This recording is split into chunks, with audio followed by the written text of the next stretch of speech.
ሻሎም ጤና ይስጥልኝ የተቀደሳችሁ የእስራኤል ማህበረሰብ በሙሉ ዛሬም እንደተለመደው በየሳምንቱ እናስተላልፋችሁን የኦሪት ትምህርት ይዘን ቀርበናል።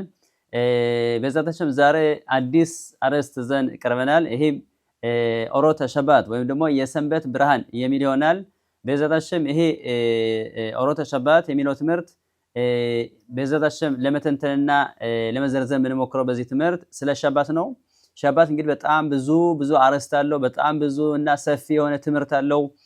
በጣም ብዙ ህግጋት አሉት እና በተቻለ መጠን እኛም ለህዝቡ የመጥናል ህዝቡን አስፈላጊ ነው ብለን የምናስበው ለህዝቡ ጠቅለል አድርገን ለማስተማርና ለመናገር እንሞክራለን በዛታችን እና በዛታችን ተከታተሉን። ትምህርቱን ሰምታችሁ ሌላው አሰሙ። ትልቅ ሚጽዋ ነው እና በዛታችን ዛሬ የመጀመሪያውን ትምህርት እንጀምራለን። በዛታችን እንግዲህ ሸባት የሚጀምረው ወይም ደግሞ ሸባት ትእዛዝ ወይም ደግሞ ሸባት ጉዳይ የሚጀምረው ሚሻት ብሪያት ዓለም እግዚአብሔር አምላክ ዓለምን ከፈጠረበት ጊዜ ከዛ ጊዜ ጀምሮ ማለት ነው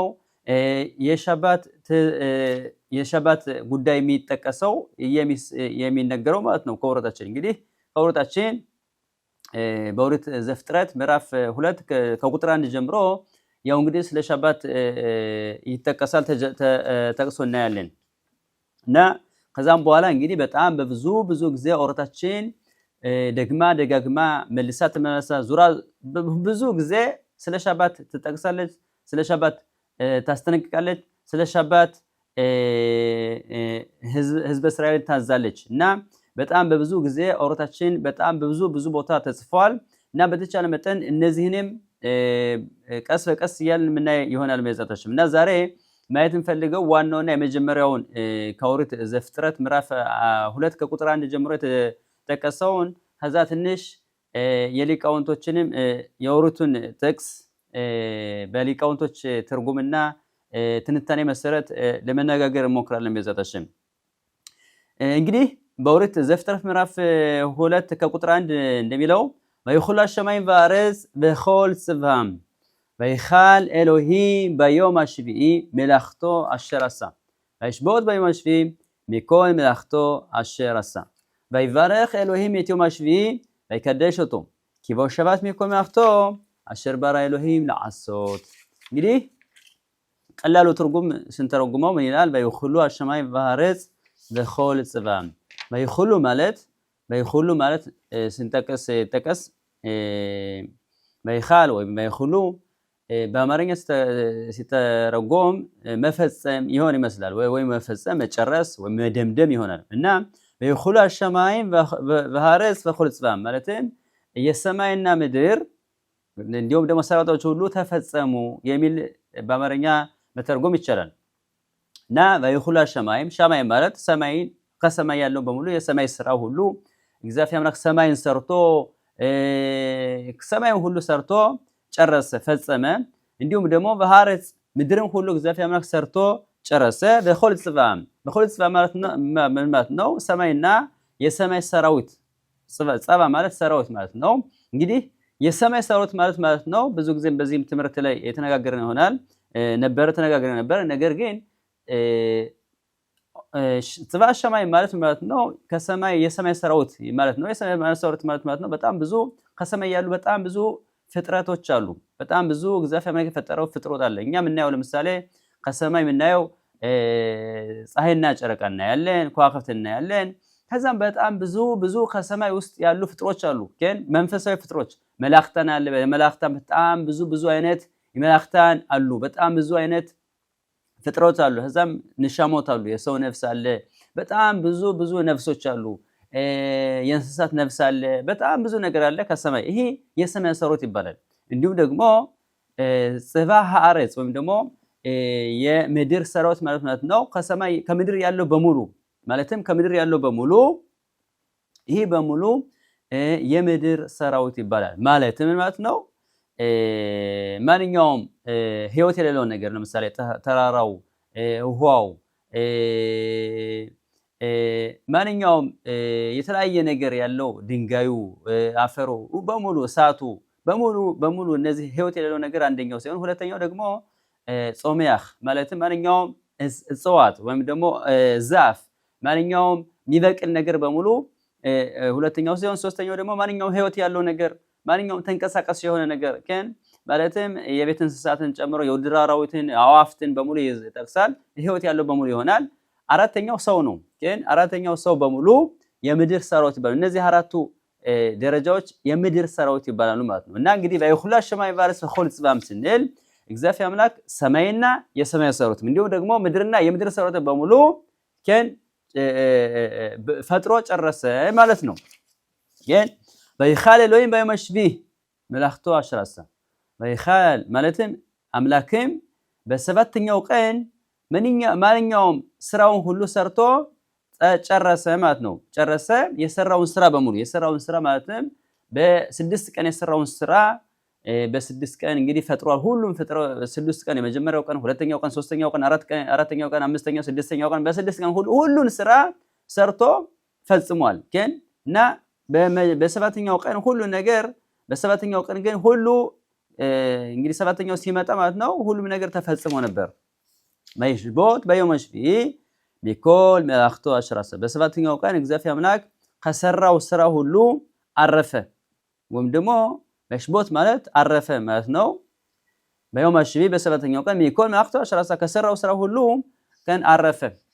ባይባረክ ኤሎሂም እቲ መሽቢ አምላክም ሰባተኛው ቀን ባረከው ይላል።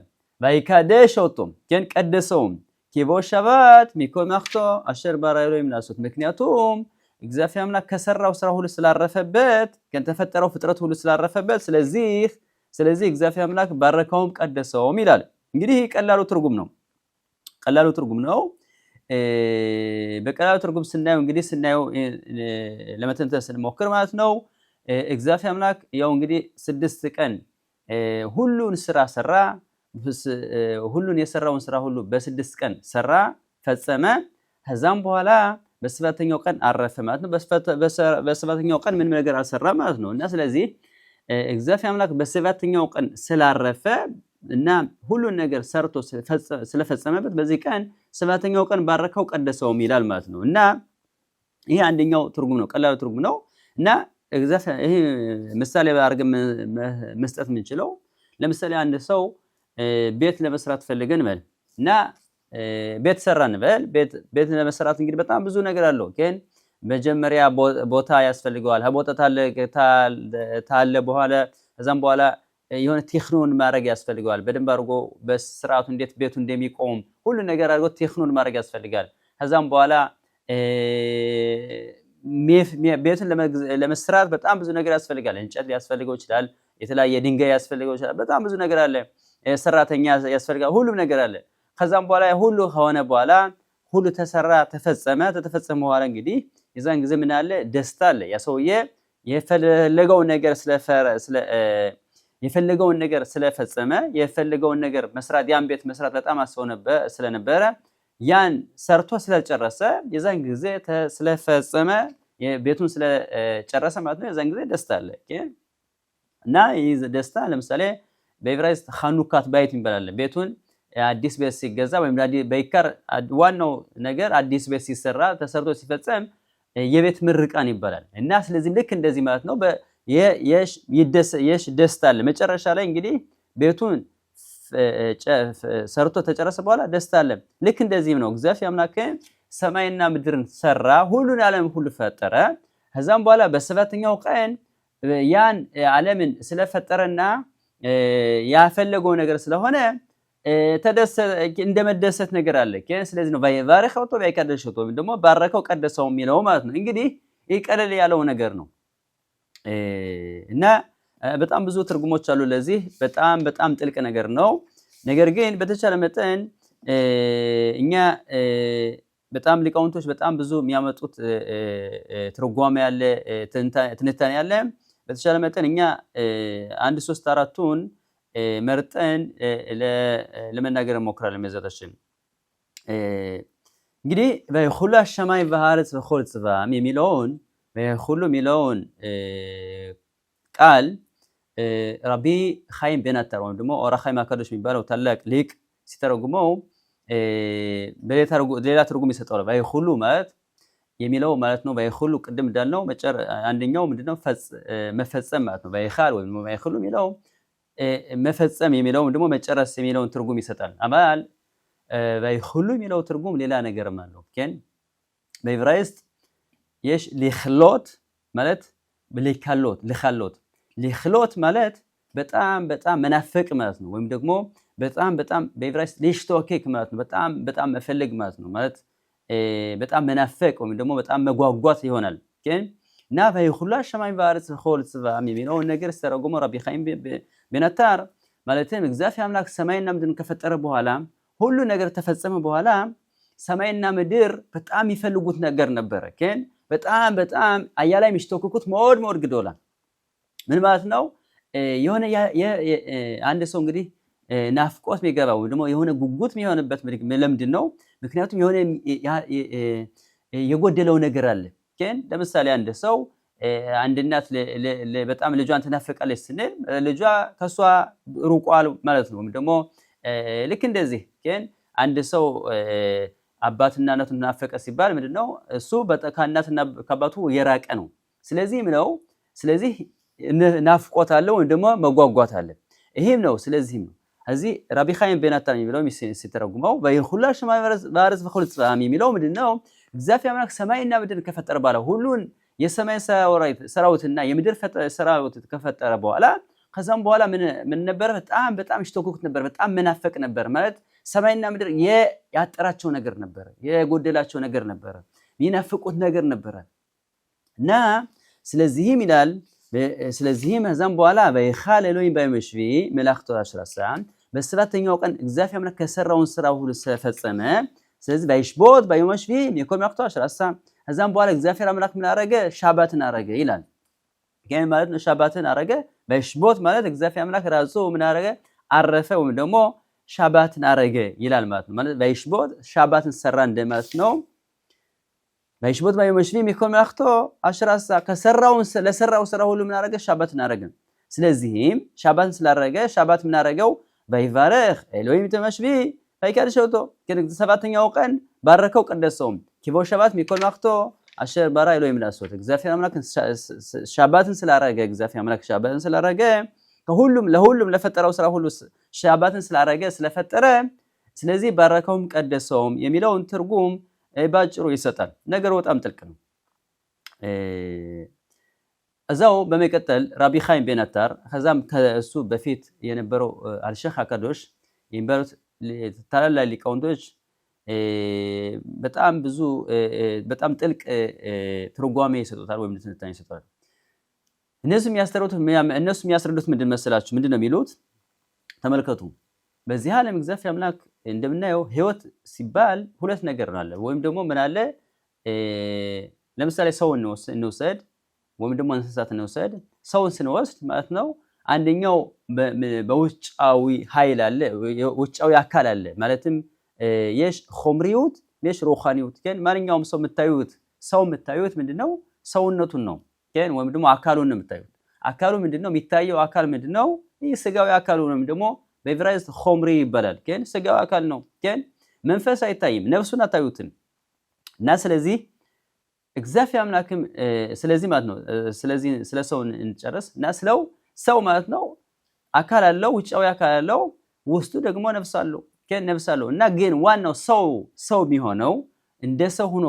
መኖር የሚችለው ወይም ደግሞ ሰው መሆን የሚችለው ነፍሱ ሲኖር ነው ነፍሱ ከሌለ ያ ሰው ሊኖር አይችልም ያ ሰው ሊቆም አይችልም ያ ሰው ሊንቀሳቀስ አይችልም ግን ሊቃውንቶቻችን እንደሚሉት በግማራ በኒዳ እንደተጻፈው የሽ ሽሎሻ ሽታፊም ለአዳም ለሰው ሶስት ተሳታፊዎች አሉ ይላሉ አባቱና እናቱ አካሉን ውጫዊ አካሉን ሰውነቱን ይፈጥራሉ እግዚአብሔር አምላክ ደግሞ ነፍሱን ይሰጣል ስለዚህ አካሉ በእናትና እናቱ ይፈጠራል ነፍሱን ደግሞ እግዚአብሔር አምላክ ይሰጥና ከዛም በኋላ ነፍስ እግዚአብሔር አምላክ ለሰው ነፍስን ሲሰጣው ማየት ይችላል መስማት ይችላል መናገር ይችላል መንቀሳቀስ ይችላል እና ስለዚህ ሰው የሚያደርገው ምንድነው ነፍሱ ነው ማለት ነው ስለዚህ አንድ አካል ነፍስ ከሌለው ሊኖር አይችልም ስለዚህም አሩሃ ማካዶሽ ሲናገር ይሄ እግዚአብሔር አምላክ በስድስት ቀን የፈጠረው ዓለም ምንድነው አካል ብቻ ነው ማለትም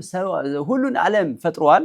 ሁሉን ዓለም ፈጠረ፣ ሰማይና የሰማይ ሰራዊትም እንዲሁም ደግሞ ምድርና የምድር ሰራዊት ሁሉ በሁሉም በስድስት ቀን ሁሉ ፈጠረ። ሁሉ ነገር ፈጠረ፣ ሁሉን ዓለም ሁሉ ፈጠረ። ግን አባል ይሄ እግዚአብሔር አምላክ በስድስት ቀን የፈጠረው ስራ ምንድነው? የፈጠረው ፍጥሩ ምንድነው? ምንድን ነበረ? ሁሉም አካላዊ ነው። ልክ እንደ ሰውነት ነው ማለት ነው። ልክ እንደ አካል ነው። ግን እና ታዲያ ይሄ ዓለም ምን አንሶት ነበር? ምን ጎድሎት ነበረ? ነፍሱ ጎድሎት ነበረ ማለት ነፍስ አልነበረው ማለት ነው እግዚአብሔር አምላክ። እና ስለዚህ ነው ወራኻይ ሲል ሲናገር ይኹል ማለት ለፈጠረው ፍጥሩ ሁሉ የሆነ የጎደለው ነገር ነበረ። ስለዚህ በጣም ትልቅ ጉጉት ነበረ። ግን በጣም የሚፈልገው ነገር ዓለም የሚፈልገው ነገር ነበረ። ስለዚህም ነው በሽቦት በዮም ሽቢክ እግዚአብሔር አምላክ ምን አደረገለት? ለዚህ ዓለም ማለት ነው ነፍስ ሰጠው ማለት ነው። ለዓለም ነፍስ አልነበረውም። በሰባተኛው ቀን ለዓለም ሁሉ ነፍስን አደረገ ማለት ነው። ግን ለሰው አካል እንዳለው ያ አካል ደግሞ ነፍስ እንደሚያስፈልገው ግን ስለዚህም ከዛም በኋላ ሰው መኖር ይችላል። ዓለም እንደዚህ እግዚአብሔር አምላክ ምን አደረገ? መጀመሪያ ሰውነቱን ልክ እንደ ሰውነት ያለው ማለት ነው አካላዊ ነገር ፈጠረ። በሰባተኛው ቀን ግን እግዚአብሔር አምላክ ነፍስን ሰጠው ማለት ነው። ስለዚህ ማለት ነው ሊቃውንቶች ረቢ ኻይም ቤናታ ወይም ደግሞ ወራኻይ ማከሮች እንደሚናገሩ ማለት ነው ሻባት ማለት ነው የዓለም ሁሉ ነፍስ ነው ማለት ነው። ይህ በጣም ጥልቅ ነገር ነው። የዓለም በጣም ልክ ማለትም ዓለሙም ልክ እንደዚህ ለሰው ነፍስ እንዳለው ዓለምም ነፍስ አለው ማለት ነው። ስለዚህም ነው ሻባት ይህ ንሻማ ማለትም የዓለም ነፍስ ነው ማለት ነው። የዓለም ሁሉ ነፍስ ነው። ስለዚህም ነው እዛም በኋላ ዓለም መቆም ቻለ ማለት ነው። ዓለም እንትን ማለት ቻለ ማለት ነው። ዓለም መሆን ቻለ ማለት ነው። ስለዚህ ሻባት ዓለምን የሁሉን ፍጥረት ማለት ነው የሁሉ ፍጥሩ በሙሉ መፈጸሚያ ሆነ ማለት ነው። ምክንያቱም እግዚአብሔር አምላክ በስድስት ቀን ስራውን ሰራ ማለት ውጫዊ ነገር ሰራ። በሰባተኛው ቀን ውስጣዊ ነገር ወይም ደግሞ ነፍስን አደረገ ማለት ነው። እና ስለዚህ ነው ሻባት ማለት ነው ቅድም እንዳልነው የዓለም ሁሉ ነፍስ ነው ማለት ነው። ስለዚህ ባይባረክ ለሚት ማሽቢ ያቀደሸቶ ሰባተኛው ቀን እግዚአብሔር አምላክ ባረከው ቀደሰ የሚለው ይሄ ነው። ስለዚህ እዚህ ላይ ማየት የምንቻለው ምንድነው ነገር በጣም ጥልቅ ስለሆነ ትንሽ ላብራራው ጨምሬ ማለት ነው። ስለዚህ ማለት ነው እንግዲህ አንድ ሰው ቅድም እንዳልነው ያለ ነፍስ መኖር እንደማይችል ስለዚህ ማለት ነው ዓለምም ያለ ሻባት ሊኖር አይችልም ማለት ነው። እና ስለዚህ ሻባት ስለዚህ ነው ስድስት ቀን ስራ ይሰራል። ኦርታችን አሁን ቀጥል እናየዋለን። በስድስት ቀን ስራ መስራት ይቻላል። ግን በስድስት ቀን ማንኛውም አካላዊ ነገር ማንኛውም ያስፈልገን ነገር መስራት ይቻላል። በስድስት ቀን ስራ መስራት ይቻላል ማንኛውም ነገር ማለት ነው። በሰባተኛው ቀን ግን ምንድነው ሻባት ላሽመ ማለት ነው ለሰንበት የእግዚአብሔር የአምላክ ሰንበት ነው ይላል ማለት ነው። የአምላክ ሰንበት ማለት ነው ምክንያቱም ሰባተኛው ቀን ለነፍስ የተሰጠ ቀን ነው። ግን ቅድም እንዳልነው ሰባተኛው ቀን ምንድነው የነፍስ ቀን ነው። ስድስት ቀን ሁሉ ነገር ማድረግ ይቻላል፣ ሁሉ ነገር መስራት ይቻላል። ማንኛውም ለጉፍ ወይም ደግሞ ለሰውነታችን አስፈላጊውን ነገር መስራት ይቻላል፣ ማድረግ ይቻላል፣ ሁሉ ነገር ማድረግ ይቻላል። አባል በሰባተኛው ቀን ምንድነው የውማ ድንሽማታ የነፍስ ቀን ነው ማለት ነው። ለነፍስ የተሰጠ ቀን ነው። ስለዚህ እግዚአብሔር አምላክ ስድስት ቀን በሙሉ ለማንኛውም የሚያስፈልገንን አካላዊ ነገር ማለት ማንኛውም የሚያስፈልገን ነገር መስራት ይቻላል። በሰባተኛው ቀን ግን ለነፍስ የተሰጠ ነው ማለት ነው። ስለዚህ ምክንያቱም አሁን እንዳልነው ሻባት የውማ ድንሽማታ ወይ ደግሞ የነፍስ ቀን ነው ማለት ነው። ስለዚህ ሻባት ራሱ ምንድነው ልክ እንደ ነፍስ ነው ማለት ነው። ስለዚህ ነው ባይባረክ ኤሎሄም የትዮማሽ በባይከደሽቶ እግዚአብሔር አምላክ ሰባተኛው ቀን ባረከው የሚለውን ነገር ምክንያቱም በዚህ ቀን ሁሉም ነገር እየተባረከ ይሆናል ማለት ነው። በሰባተኛው ቀን ሁሉም ነገር ተባረከ። ሊቃውንቶች ሲተረጉሙት ይህን ነገር በጣም ብዙ ትርጉም ይሰጡታል። ማዚ ባይባረከው ለምንድነው ሰባተኛው ቀን ባረከው የሚለው ነገር ምንድነው? ምክንያቱም ራሺ የሚባለው ሊቅ ሲተረጉመው ባይባረክ ኦሜር ባይበርኾ በማን በገን ማለት እንደምታውቁት እግዚአብሔር አምላክ ሕዝበ እስራኤልን በግብጽ ምድር ካወጣ በኋላ ማን እንደሰጣቸው ይታወቃል። እና በሰባተኛው ቀን እግዚአብሔር አምላክ በስድስተኛው ቀን ምናላቸው ሁለት ዳቦ እንዲወስዱና ከዛም በኋላ ደግሞ ያ ዳቦ በስድስተኛው ቀን ሁለት ዳቦ ይወስዱ ነበርና ዛም በሰባተኛው ቀን አይበላሽም ነበር ግን ይባረክ ነበርና ስለዚህ ይሄ ነው ቢራክ ሚለው ይባርክ ሚለውና በዚህ ስናየው ማለት ነው በዚህ ትርጉም ስናየው በዚህ ትንታኔ ስናየው በሰባተኛው ቀን ሁሉ ያለው ምግብ ይባረካል ማለት የሚል ትርጉም ይሰጣል ራሺ የሚባለው ታላቅ ሊቅ ማለት ነው።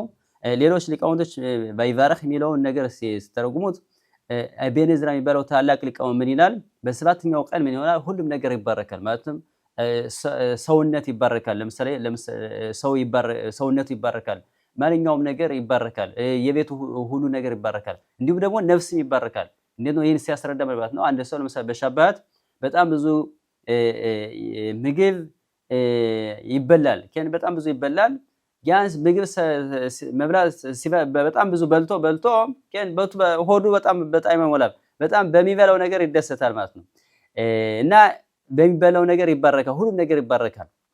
እንዲሁም ደግሞ ነፍሱም ይባረካል። ለምሳሌ አንድ ሰው ቶራ ሲማር በዛ በሻባት በሌላ ቀን የማይገባው ነገር እንዲገባው ይሆናል፣ ወይም ደግሞ በጣም በትምህርቱ ይደሰታል የሚል እንትን ትንታኔ ይሰጣል ኢብን ዕዝራ። ረቢ አብርሃም ኢብን ዕዝራ የሚባለው ሊቃውንት ማለት ነው። ራምባን የሚባለው ሊቃውንት ሲተነትነው ረቢ ሞሼ ቤን ነክማኒ የሚባለው ታላቅ ሊቃውንት ሲተረጉመው ይላል በይባረክ ወጥቶ የሚለው ማለት ነው። ቅድም እንዳልነው እንግዲህ ሻባት ልክ እንደ ነፍስ ከሆነ ሁሉም ነገር የሚመጣው ከምንድነው? ከነፍስ ነው ይላል። ስለዚህ ማለት ነው ሁሉም ቡራኬ የሚመጣው የት ነው? የሚመነጨው የት ነው ይላል? ከሻባት ነው። ስለዚህ ሜና ብራኾት ሻባት ሜና ብራኾት ሁሉም ቡራኬ እግዚአብሔር አምላክ ሁሉም ቡራኬ የሚያመጣው ሁሉም ቡራኬ ለሰው የሚሰጠው ሁሉም ቡራኬ ያለው የት ነው ይላል? ከሻባት ነው። ስለዚህ ምን ያህል ሻባት ሜና ብራኾት የሁሉም ቡራኬ ሁሉም ምንጮች ናቸው ይላል። ምንጮት ነው ይላል። ምክንያቱም አንድ ሰው ሻባትን የሚጠብቅ ከሆነ በሻባት የሚያከብር ከሆነ ስለዚህ በዛ በሻባት በጣም ብዙ ቡራኬ ይወርድለታል ማለት ነው። ማለትም ማንኛውም መንፈሳዊ ቡራኬም ሆነ ማንኛውም ስጋዊ ወይ ደግሞ አካላዊ የዓለማዊ ቡራኬ የሚመጣው ምንድነው? ከዚህ ከሻባት ነው በማለት ረቢ ራምባን የሚባለው ታላቅ ሊቃውንት ይተነትነዋል። እና እዚህ ላይ ማለት የምንችለው ምንድነው? በይባረክ ወጥቶ ማለት እግዚአብሔር አምላክ ሰባተኛው ቀን ባረከው ማለት ሁሉም ነገር የሚመጣው ምንድነው? ሁሉም ቡራኬ የሚመጣው ከማን ነው? ከሻባት ነው ማለት ነው። ሁሉም ቡራኬ የሚመነጨው የት ነው ይላል? ከሻባት ነው ይላል ማለት ነው። ስለዚህ ይሄ ነገር በእርግጥ ዙሃር አከዱሽ የሚባለው ታላቅ የሚስጥር መጽሐፍ ነው በሻባት። ስለዚህ ሲናገር በጣም ብዙ ነገር አለው ሲናገር። እንግዲህ ቅድም እንዳልነው እግዚአብሔር አምላክ በስድስት ቀን ዓለም ሁሉ ፈጥሯል። ከዛም በኋላ በሰባተኛው ቀን ግን እግዚአብሔር አምላክ ባረከው ቀደሰውም ብለናል። እና ታዲያ ምን ማለት ነው ባረከው ቀደሰው ሲባል ዙሃር አከዱሽ ራምባን እንዳለው ዙሃር አከዱሽ ሲናገር ማለት ነው ሁሉም ነገር ቡራኬ ለምሳሌ ዙሃር አከዱሽ ሲጠይቅ ጥያቄ ይጠይቃል። ለምንድን ነው ለምሳሌ ባረከው ማለት መጨመር ነው፣ በጣም ብዙ ሲበዛ ነው። ግን አንድ ሰው ተባረከ ሲባል ሀብታም ሲሆን፣ በጣም ልጅ ሲኖረው፣ በጣም ብዙ ነገር ሲኖረው፣ ተጨማሪ ነገር ሲኖረው ተባረከ ይባላል። እና ዙሃር አከዱሽ ሲጠይቅ ምን ይላል? እንግዲህ አንድ ሰው ለምሳሌ በየቀኑ 1000 ብር ደሞዝ አለው እንበል። ግን እሁድ፣ ሰኞ፣ ማክሰኞ በየቀኑ 1000 ሸኬል ማውጣት ይችላል። በስድስት ቀን 6000 ሸኬል አፈራ ማለት ነው። በሰባተኛው ቀን የሚሰራ ከሆነ 7000 ይኖረዋል። ማይሰራ ከሆነ ግን 1000 ሸኬል እንትን ይላል ያጣል ማለት ነው። እና ታዲያ እንደ ዙሃር አከዱሽ ሲጠይቅ ምን ይላል? እና ታዲያ በሰባተኛው ቀን እንዴት ነው ባረከው የሚባለው? ግን 1000 ብር ስላጣ ወይም ደግሞ ስላላተረፈ ነው ባረከው የሚባለው ብሎ ጥያቄ ይጠይቃል። እና ሲመልስ ተመልከት ይላል ዙሃር አከዱሽ ሲያስተምር ተመልከት፣ ሁሉም ቡራኬ የሚመጣው ከማን ነው? ከሻባት ነው። እና ስለዚህ አንድ ሰው ሻባት የሚጠብቅ ከሆነ ይላል ሁሉም እግዚአብሔር አምላክ የሚሰጠው ነገር በእሁድ የሚሰጠው እግዚአብሔር አምላክ የሚሰጠውን የት ነው የሚቀበል? ከሻባት ነው። ሰኞ ማነው ቡራኬ የሚሰጠው? ሻባት ነው። ማክሰኞ ሻባት ነው። ሮብ ሻባት ነው። ሐሙስ ሻባት ነው። ዓርብ ሁሉን ቡራኬ የሚሰጠው እግዚአብሔር አምላክ እንትን በሻባት ሁሉም ቡራኬ ለ6 ቀን ያከፋፈላቸዋል ማለት ነው። እና ስለዚህ ሁሉም ቡራኬ የተመነጨ ማለት ነው ከሻባት መነጨ ማለት ነው። ሁሉ ነገር የሚቀበል ከሻባት ነው። እና ታዲያ ግን አንድ ሰው ሻባት የማይጠብቅ ከሆነ ሻባትን በሻባት የሚሰራ ከሆነ ወይ ደግሞ በሻባት የሚያፈራ ከሆነ ሁሉም ነገር ቡራኬ ሊኖረው አይችልም ማለት ነው። ምክንያቱም ስለዚህ የሁሉም ቡራኬ ምንጭ ወይም ደግሞ ሜና ብራኸት ወይም ደግሞ ሁሉም ነገር የሚመጣው የት ነው ይላል ከሻባት ነው በማለት ሊቃውንቶቻችን ይተነትኑታል። በጣም ብዙ ነገር አለው፣ በጣም ብዙ ጥልቅ አለው። እኔም እንደገባችሁ ተስፋ አደርጋለሁ። በጣም ብዙ ነገር ጥልቅ ነገር አለው ማለት ነው። ስለዚህ ነው እንግዲህ ሻባት አዛም በኋላ ቫይካደሾቶ ምንድነው? ቫይካደሾቶ ማለት ቀደሰው ማለት ነው። ቀደሰው ማለት ነው እንግዲህ ቅዱስ ማለት የዚህ ዓለማዊ ከዚህ ዓለም ወይም ደግሞ ከዚህ ዓለም የራቀ ነገር ማለት ነው። ግን ኒፍዳል ግን ከሁሉም ነገር ከዚህ ከዓለማዊ ኑሮ የራቀ ማለት ነው። ስለዚህ ነው የተለየ ማለት ነው። ስለዚህ ሻባት ማለት ቫይካደሾቶ እግዚአብሔር ቀደሰው ማለት ነው። ሻባት ከሁሉም ከስድስቱ ቀን የተለየ ቀን ነው፣ የተቀደሰ ቀን ነው፣ አምላካዊ ቀን ነው። ቅዱስ የሚባል እግዚአብሔር አምላክ ነው እና ቫይካደሾቶ ሰባተኛው ቀን ለአምላክ የተቀደሰ ነው። እግዚአብሔር አምላክ ከዶሽም ትዩ ኪካዶሻኒ እግዚአብሔር አምላክ ምን ያለ ሕዝበ እስራኤል ቅዱስ ሁኑና እናንተ ቅዱስ ሁኑ እኔም ቅዱስ ስለሆንኩ እንደሚለው። ስለዚህም እግዚአብሔር አምላክ ምን ይላል? እግዚአብሔር አምላክ ምን ያለ ስለ ሻባትን ቀደሰው። ምክንያቱም እግዚአብሔር አምላክ የሱ ቀን ስለሆነ ማለት ነው። እግዚአብሔር አምላክ ቅዱስ ስለሆነ ሻባትም ቀደሰው ማለት ነው እና ስለዚህ የዚህ ቀን ማለት ነው ለእግዚአብሔር የተሰጠ ቀን ነው፣ ለአምላክ የተሰጠ ቀን ነው ማለት ነው፣ ለነፍስ የተሰጠ ቀን ነው ማለት ነው እና ስለዚህ ነው ቫይካደሾቶ ያለው ማለት ነው። እና እዚህ ላይ በአስርቱ ትእዛዛት በኦሪት ዘጸአት ምዕራፍ 20 ከቁጥር 8 ጀምሮ ባለፈው ትምህርትም ተነጋግረናል። ስለዚህ ምን ይላል? ዘኾር את יום השבת ልትቀድሱ ሰባተኛው ቀንም ማለት ነው ሻባትንም ወይም ደግሞ ሰንበትን ተቀድሰው ዘንድ እስብ ይላል። ማለት ተቀድሰው ማለት ለካደሾ ግን ለካደሾ ማለት አንደኛው ትርጉም ሌላ ጊዜ ምን ተጠቅመናል? ኪዱሽ ማድረግ ይሆናል። ነገር ግን ለካደሾ ማለት የሰባተኛው ቀን የተቀደሰ መሆኑን ወይም ደግሞ ሻባት የተቀደሰ መሆኑን ወይም ደግሞ የአምላክ ቀን መሆኑን ማወቅ ያስፈልገናል ማለት ነው። ለአምላክ የተሰጠ መሆኑን ማወቅ ያስፈልገናል። አምላክ የመረጠው ቀን መሆኑን ማሰብና ማስታወስ ያስፈልጋል ማለት ነው። ምክንያቱም ይላል ኦሪታችን ሸሸት ያሚን ታቦድ ባሲታ ኮል መላእክተኻ በስድስት ቀን ምን ማድረግ ያስፈልጋል? ሁሉን ስራ ግን ስራን ሁላ የሁሉን ስራ ግን ሰርተህ ጨርስ። በዮም አሽቪ ሸባት ለአዶናይ ኤሎሄኻ ሰባተኛው ቀን ግን ለእግዚአብሔር ሰንበት ነው ይላል። ሎታሴ ኮል መላእክኻ ግን ስድስት ምንም አይነት ስራ አትስራ። አታ ወቢንኻ በቤትኻ በአበድኻ በአመትኻ በህምትኻ በጌርኻ ሸበሸረኻ ማለትም አንተም ወንድ ልጅህም ሴት ልጅህም ገረድህም እንስሳትህም ማንኛውም አፊሉ በአንተ አካባቢ የሚኖር ስደተኛውን ጨምሮ ማለት ነው። ግን ሁሉም ማረፍ ያስፈልጋቸው፣ ሁሉም ከስራ ማረፍ ያስፈልጋቸዋል። ከሸሸት የሚማሳሩና የተሸማም የታረዝ እታያ ቤት ኩራ ሸርባ በያናኽ በዮም አሽቪ አልከም ቢራኸ አዶናይ ዮም ሸባት ባይቀድሸው ማለትም በስድስት እግዚአብሔር አምላክ ስድስት ቀን ሰማይና ምድርን ስለፈጠረ እንዲሁም ደግሞ ባህርንም እና ሁሉም ከባህር ያለውን በሙሉ ስለፈጠረ ባያናኽ በዮም አሽቪ በሰባተኛው ቀን እግዚአብሔር አምላክ ስላረፈ አልከን ቢራኸ አዶናይ ዮም ሸባት ባይቀድሸው እግዚአብሔር አምላክ። ስለዚህም ሰባተኛው ቀን እግዚአብሔር አምላክ ባረከው ቀደሰውም ወይም ደግሞ ሻባትን ባረከው ቀደሰውም የሚል ይሰጣል ማለት ነው። እና ስለዚህ ስናየው ማለት ነው እግዚአብሔር አምላክ ሰባተኛው ቀን በጣም እንደባረከውና እንደቀደሰው እዚህ እናያለን ማለት ነው። ስለዚህም ነው እዚህ ጠለቅ በስናይ ሊቃውንቶቻችን ሲናገሩት ማለት ነው አንድ ሰው ሻባትን የሚጠብቅ ከሆነ የሻባትን ትእዛዝ የሚፈጽም ከሆነ ሻባትን በደንብ አድርጎ የሚጠብቅ ከሆነ ስለዚህም እግዚአብሔር አምላክ ሰማይና ምድርን እንደፈጠረ ይመሰክራል ይላሉ ሊቃውንቶቻችን። ማለትም ይሄ በግማራ በሻባት የተጻፈው አንድ ሰው ይሄ ባይኹል አሁን የተነጋገር ነው ያነበብኩት በመጀመሪያው በኦሪት ዘፍጥረት ምዕራፍ 2 ባይኹል የሚለውን ነገር ባይኹል ሚል በሻባት ባይኹል የሚለው ማለት ነው በሻባት 3 ጊዜ እንደዋለን በጸሎት ይባላል። እንደገና ደግሞ ከጸሎት በኋላ ማለት ሻባት በምሽት ማለት ነው ምሽት በአርቢት ጸሎት 3 ጊዜ ይባላል። መጀመሪያ በይሁሉ የሚባለውን ከጸሎት ከአርቢት ጸሎት ይጸልያል። ከዛም በኋላ ተመልሶ እንደገና ከኻዛኑ ጋር ይባላል በይሁሉ ሰማይ ባረጽ በኹል ጽባም። ከዛም በኋላ በኪዱሽም ይባላል በይሁሉ በአጠቃላይ 3 ጊዜ ማለት ነው። እና ሊቃውንቶቻችን ሲናገሩ ለምንድን ነው ይሄን 3 ጊዜ የምንለው?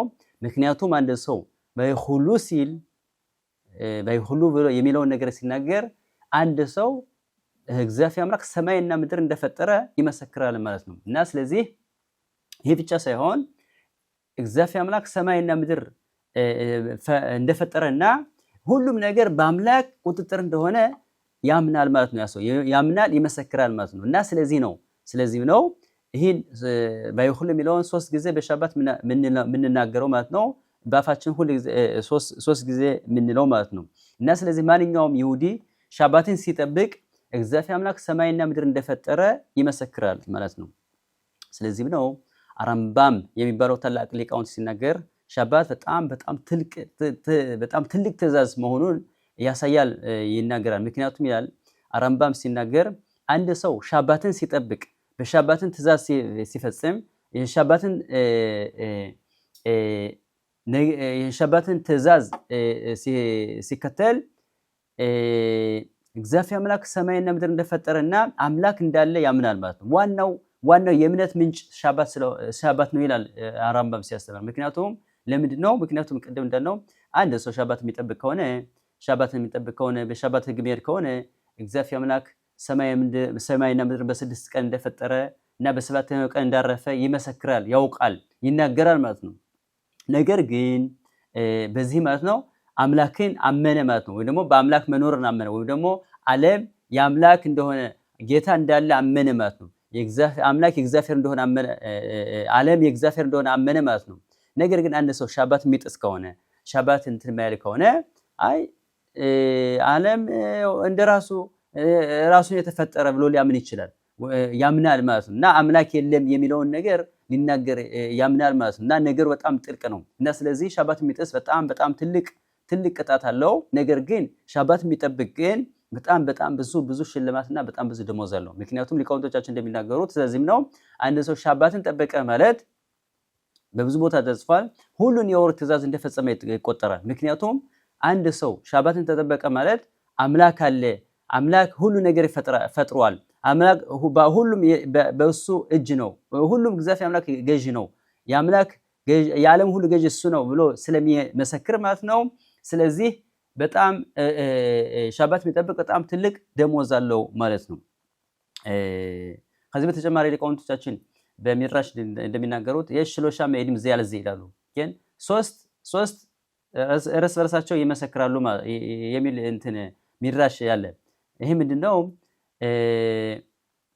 እስራኤልና ሻባት እግዚአብሔር አምላክ ዓለም እንደፈጠረና የዓለም ፈጣሪ መሆኑና ዓለም ተቆጣጣሪ እንደሆነ ይመሰክራሉ። እስራኤልና ህዝበ እስራኤልና ሻባት እንዲሁም ደግሞ ሻባትና እግዚአብሔር አምላክ ህዝበ እስራኤል የተቀደሰ እና ከሁሉም ልዩ ህዝብ መሆኑን ይመሰክራሉ። እግዚአብሔር አምላክና ህዝበ እስራኤል ሻባት የተቀደሰች ቀን መሆኗን ይመሰክራሉ ማለት ነው። እና እርስ በርሳቸው ይመሰክራሉ ማለት ነው። እና ሻባት በጣም ትልቅ ነገር ነው፣ በጣም ትልቅ ቀን ነው። እና ስለዚህ ነገሩ በጣም ጥልቅና በጣም ሰፊ ነው። ግን በጣም ለማስረዳት በጣም ከባድ ነው። በተቻለ መጠን ነው ይሄን ለመናገር ሞክረው እና ታዲያ ስለዚህ ሻባት በጣም ትልቅ መሆኑን ትልቅ ቀን መሆኑን ማወቅ ያስፈልጋል። ቅድም እንዳልነው ዋናው ሻባት ለነፍስ የተሰጠ ነው። ዙዋራ ቅዱስ እንዳለው ዮማ ድንሽማታ ዮም የነፍስ ቀን ማለት ለነፍስ የተሰጠ ቀን ነው። ለዚህ ዓለም ወይም ደግሞ እግዚአብሔር አምላክ ለዚህ ዓለም ኑሮ ወይም ደግሞ ለሰውነታችን ለአካላችን 6 ቀን ሰጥቶናል። ግን ሸሽታ ምዳሰ መላእክቴኻ በ6 ቀን ሁሉን ስራ መስራት ይቻላል፣ ሁሉ ነገር ማድረግ ይቻላል። አፈል አንድ ቀን ግን ለነፍሳችን አያስፈልግም። እንዲሁም ደግሞ ነፍስ ከሁሉም በላይ ዋናው ትልቁ እና ዋናው አስፈላጊ ወይም ደግሞ ዋናው ነገር ነፍስ ነው። እና ስለዚህ አንድ ሰው ሻባት የሚጠብቅ ከሆነ በሻባት እግዚአብሔር አምላክ ቡራኬ ሰጠዋል፣ ሁሉ ነገር የተባረከ ይሆናል። ግን ቤተሰብ ሁሉ የተባረከ ይሆናል፣ ሁሉም ነገር የተባረከ ይሆናል። ምክንያቱም ቅድም እንዳልነው ሻባት ይሄ ሜና ብራኾት ሁሉም የቡራኬ ምንጭ ሻባት ስለሆነች ማለት ነው። የቡራኬ የሁሉም ቡራኬ የሚመጣው ከሸባት ስለሆነ ይህን በደንብ አድርገን ማወቅ ያስፈልገናል ማለት ነው። እና በዛታችም ገና ጅማሬ ነው። በጣም ብዙ ነገር አለ። በጣም ብዙ ምንተነት ነው ይሆናል። በዛታችም የዛሬውን ትምህርት በዚህ እንጠቅልና በዛታችም የሚቀጥለው ሳምንት የዚህን ተከታታይ ትምህርት ዘል እንቀርባለን። እና ከኔ ጋር ስለቆያችሁ አመሰግናለሁ። ደህና ሁኑ።